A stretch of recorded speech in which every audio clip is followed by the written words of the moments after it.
All right, shalom, shalom. First and foremost, I want to give all praise, honor, and glory unto Yahweh, Bahashem, Yahweh Shai, Bahashem, Rechakwadash. Double honors to the elder apostles and the elder bishops of Great Millstone, who very well, very beautifully. Double salutations to the Akim out here pushing this gospel in truth and sincerity to the best of their ability, given to them by Yahweh, Bahashem, Yahweh Shai. Peace, blessings, and salutations be unto the elect scattered abroad. May the election of Yahweh, Bahashem, Yahweh Shai, Lord willing, fall upon all your houses. It's your brother Quanah Wath from the Arizona Great Millstone Camp. Coming back at you, Lord will, with that edifying lesson through the spirit and power of Yahweh, Bahashem, Yahweh Shai.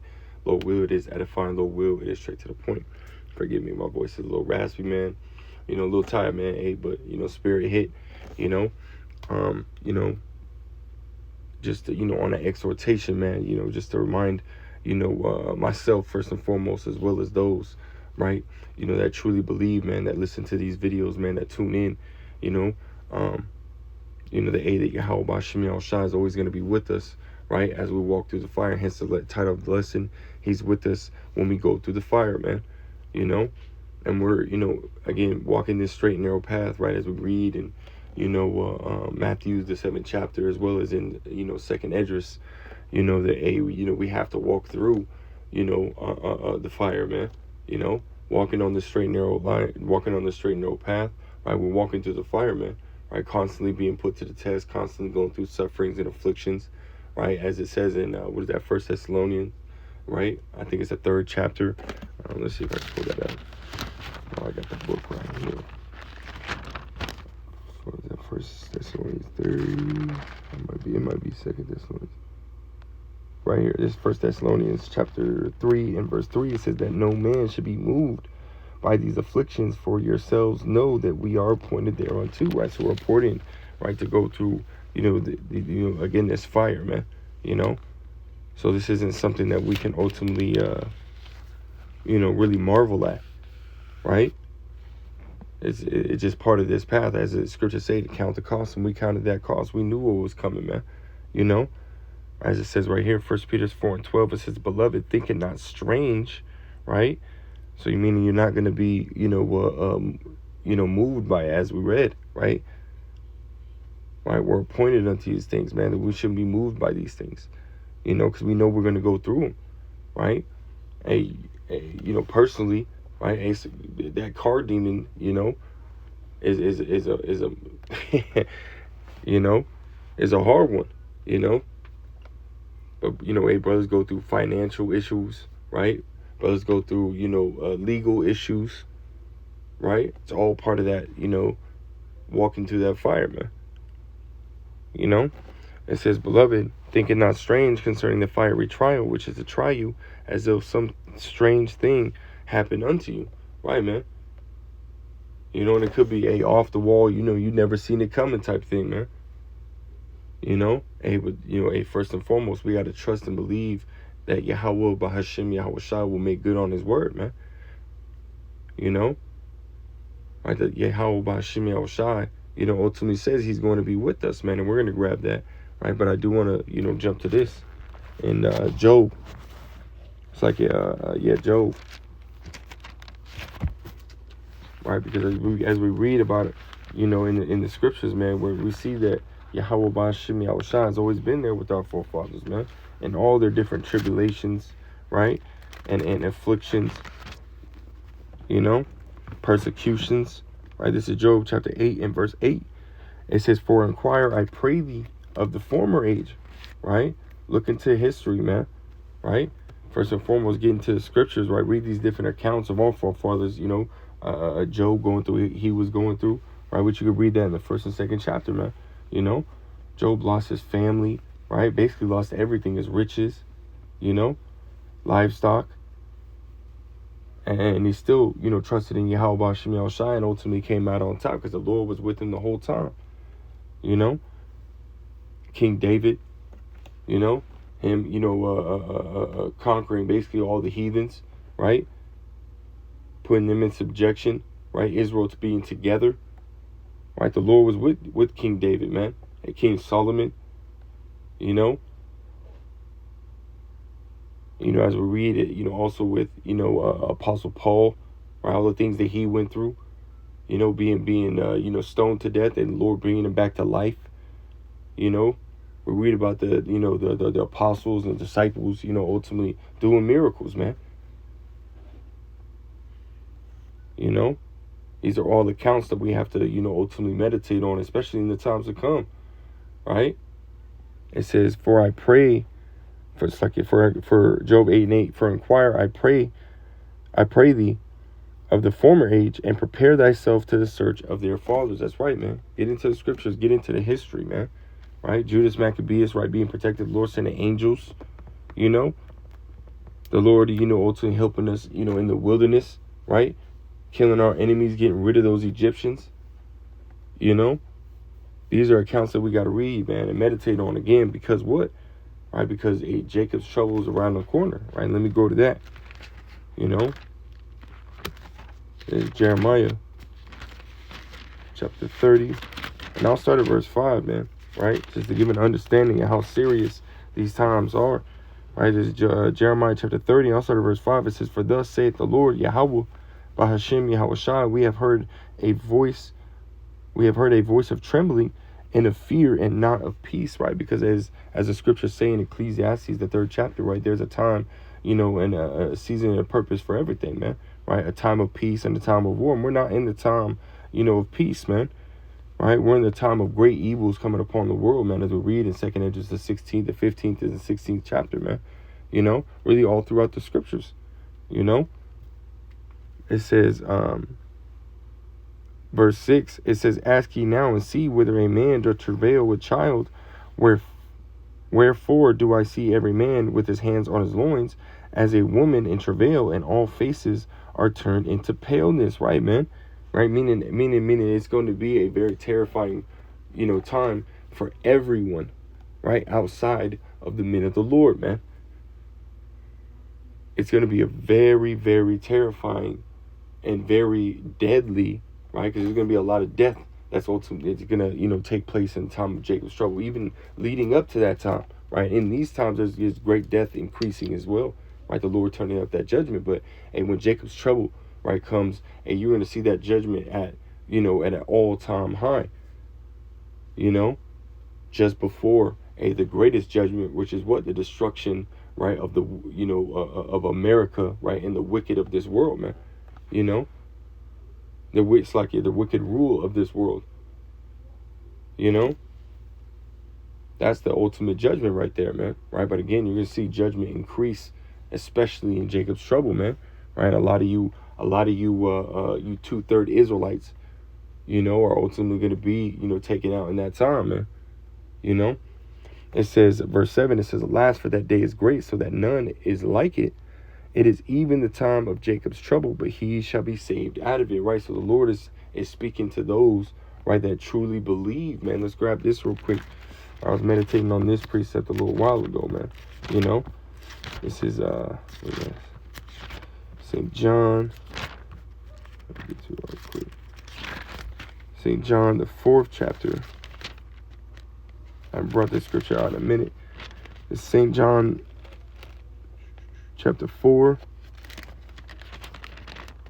and verse 20. It says,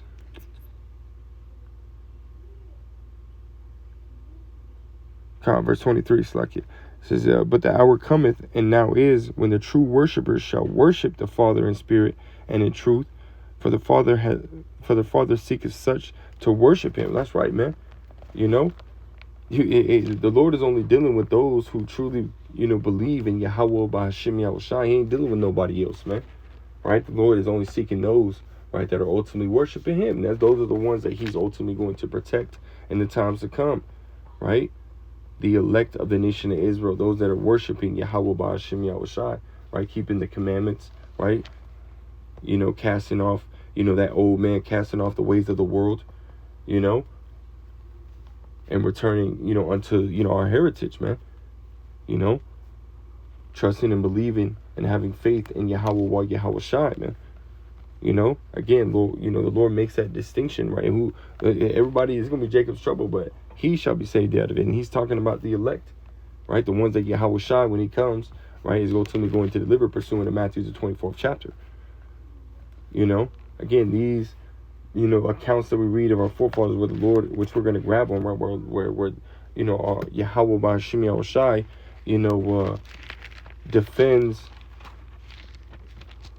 defends us, right? Our forefathers, and Lord will us here soon, right? We read on these things, man, and they ultimately, boost our faith, man. This is Daniel's. Again, we're getting into that account, as you see right there in the pictures, man. Which again, this is not a correct, depiction of, Hananiah, Azariah, Mishael, not once, but it was the, best picture I could find, that doesn't depict, Yahweh Shai, as, a so-called white man, damn devil, right? But we're going to get into it, and I'm going to start in Daniel's, right, the third chapter.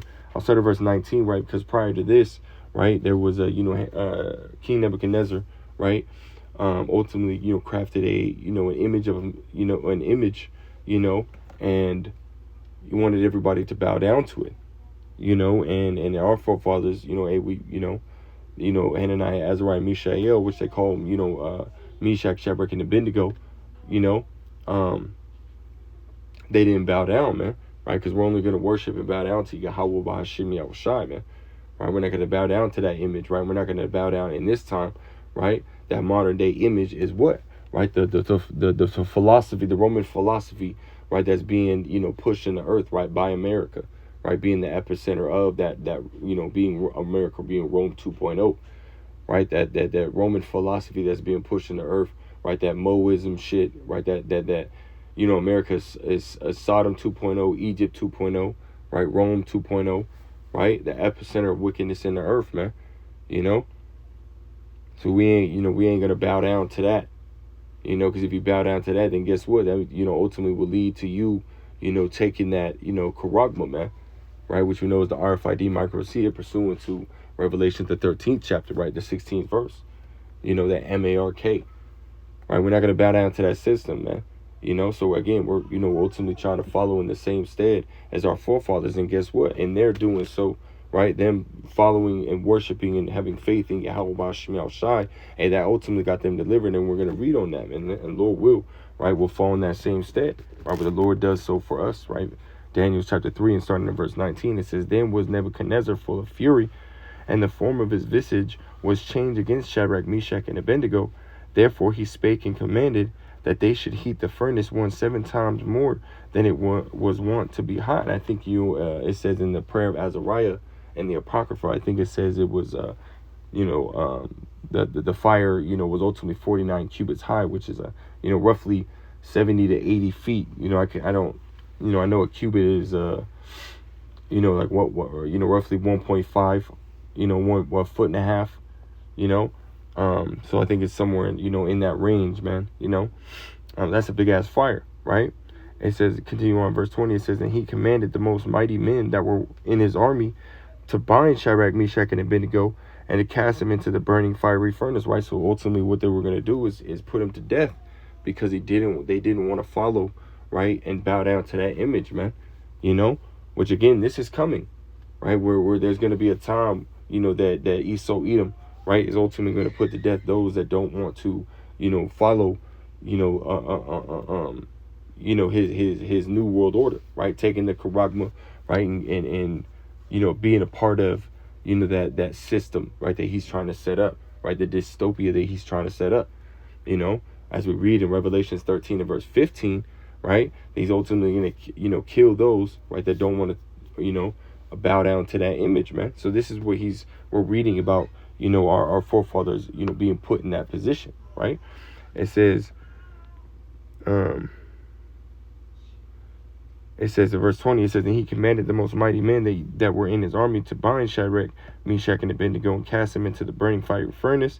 Then these men were bound in their coats, their hosen, and their hats, and their other garments, and were cast into the midst of the burning fiery furnace. Therefore, because the king's commandment was urgent, and the furnace exceeding hot, the flame of the fire slew those men that took up Shadrach, Meshach, and Abednego, right? Proving that was a very hot fire, man. A very hot and very big fire, It says, and these men, it's like in these three men, Shadrach, Meshach, and Abednego fell down, bound in the midst of the burning fiery furnace. Right? It says, then Nebuchadnezzar the king was astonished, and rose up in haste, and spake, and said unto his counselors, did not we cast three men bound into the midst of the fire? They answered and said unto the king, true, O king. He answered and said, lo, I see four men loose, walking in the midst of the fire, and they have no hurt, and the form of the fourth is like the Son of the Most High. That's Yahweh Shai. You know? I'll read this again. This is Daniel chapter 3 and verse 25. It says, he answered and said, lo, I see four men loose, walking in the midst of the fire, and they have no hurt, and the form of the fourth is like the Son of the Most High. And that's Yahweh Shai, man. You know, so true that it rhymed, you know, just, you know, just throwing that out there, man, you know. Hey, but Yahweh Shai is going to be with us, man. Again, hence the title, he's with us when we go through the fire, man. And again, just as, you know, we're ultimately, you know, comparing, right, this, you know, chapter in Daniel, right, the Daniel, the third chapter, and what happened to our forefathers, Hananiah, Azariah, Mishael, right, and applying it to, you know, the times that's coming. Right, again, you know that ultimately when you read these things, man, what does it do? It should build your faith, man. You know, build your faith, knowing that final testing, right, that ultimate fire, you know, is coming, man. And just as he was with our forefathers, he's gonna be with us, Lord will, man. We be part of that number, right? Well, Lord will, we be part of the elect, because that's who he's coming in to deliver, man. Right? He's going to allow to make it through Jacob's trouble. That's why it says that he shall be saved out of it, right? Speaking on the elect, and then make it all the way to, right, where Yahweh Shai cracks the sky. You know, he ultimately delivers the elect, again pursuing in Matthew the 24th chapter, right, 29:31, verse 29:31. He's coming to deliver the elect. Those are going to make, the Lord is going to have them make it through all of that and be delivered, man, in a chariot. You know, that's the beauty of it, man. And this is why we, you know, we constantly are, you know, ultimately trying to make our call on election short, so we can be those that make it, right? Those that are worthy to be delivered, right? Those that have been, you know, predestined, right, to go through these sufferings and make it through these sufferings, right? Knowing and trusting and believing that Yahweh Bahashim Yahweh Shai is with us, right? And to make it all the way, endure to the end, to see salvation, man. You know, and to be those that are in the kingdom. You know, people, you know, say our name, you know, in hushed tones, you know, you know, that's them, they're the ones, you know, saying like that, man. That, you know, that's what we want, man. Right, to make it to the end, man. You know, continue to, you know, trust and believe in Yahweh Ba'Hashem Yahweh Shai, right? Just as we're reading about our forefathers, right? Because it says right here, it says the princes, verse 27, Daniel 3 and 27, it says, and the princes, governors, and captains, and the king's counselors being gathered together saw through these men, upon whose bodies the fire had no power, nor was a hair of their heads singed, neither were their coats changed, nor the smell of fire had passed on them, right? So they were, Lord protected them all the way around, man. You know, it said, verse 28, it says, then Nebuchadnezzar spake and said, blessed be the Most High, you know, blessed be the power of Shadrach, Meshach, and Abednego, who have sent his angel, right, and delivered his servants that trusted in him, and have changed the king's word and yielded their bodies, that they might not serve nor worship any God except their own God. That's right, man, right? And that right there is a miracle for sure. For sure. That's a real miracle, man. And we know that we're, you know, in the time where miracles are going to start happening, right? Just as these, you know, major prophecies are ultimately coming, right? You got, right, spiritual power, right? Brothers getting spiritual power, brothers doing, you know, healing, you know, all different types of, you know, miracles are ultimately going to start taking place, man. You know, especially in Jacob's trouble, man. You know, that's what's coming down the line. That's what's coming down the pipe. You know, it's not going to be, you know, you know, where, you know, everyone's just effed up, right? The Lord has men out here, you know, doing his work, and then he, you know, breaks his promise, You know, because the Lord is not going to break his promise, man. Right? The Lord's scriptures say that he is faithful to that promise. Right? He's not going to speak a word and then turn back from it, man. Right? So we have to believe that, we have to understand that. So the Lord's saying he's going to have care for his elect. Hey, Lord, will we be part of that number? The Lord is going to be there with us, man. He shall deliver thee in 6 troubles, yea, in 7, right? Shall no evil befall thee, right? What is that, Job, the 5th chapter? You know, let's go to that real quick, man. And then we'll grab, my last precept. This is Job. Job chapter 5, and starting at verse 19, it says, he shall deliver thee in 6 troubles, yea, in 7, there shall no evil touch thee, right? Verse 20 says, in famine he shall redeem thee from death, and in war from the power of the sword. That's right, man. Right? When everything pops off, man, the Lord is, you read Psalms, the 91st chapter, man. You know? Lest thy dash thy foot upon a stone, the Lord got you, man. You're going to command the angels, right, to be around us. Right? Because as you've seen, right, read in Daniel's the 3rd chapter, right, that he sent his angel, right? That's Yahweh Shai. You know? That was Yahweh Shai in there with them, man. You know? It says, right, it says in war from the power of the sword, is going into these ICBM nuclear missiles, right? These guns, right? These tanks, these, man. But again, that time where, they shoot off those nuclear missiles, man, right? It says, verse 21, thou shalt be hid from the scourge of the tongue, neither shalt thou be afraid of destruction when it cometh, right? Right? That ICBM nuclear missile, World War III, right? It says that destruction and famine thou shalt laugh, neither shalt thou be afraid of the beast of the earth. That's right. Right? For thou shalt be in league with the stones of the field, and the beast of the field shall be at peace with thee. That's right, man. Right? So Yahweh Shemel Shah is ultimately going to take care of us, man, all the way around. Right? We also read about, Elijah, man, right? Where the Lord ultimately, there was a famine, right? The Lord brought him to a brook Cherith, right?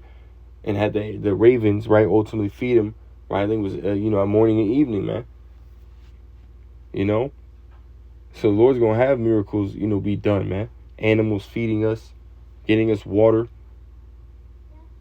Miracles are about to take place, man. So we have to continue, again, when you read these things, man, again, it should build your faith, man. Letting you know that Yahweh Shemel Shai is going to be with us, in these times to come. Lord, will we be part of the elect, man? All right, this is, with this, Isaiah chapter 43. Oh, I got to read this in the GNT if I could. Let me see if I had it pulled up. No.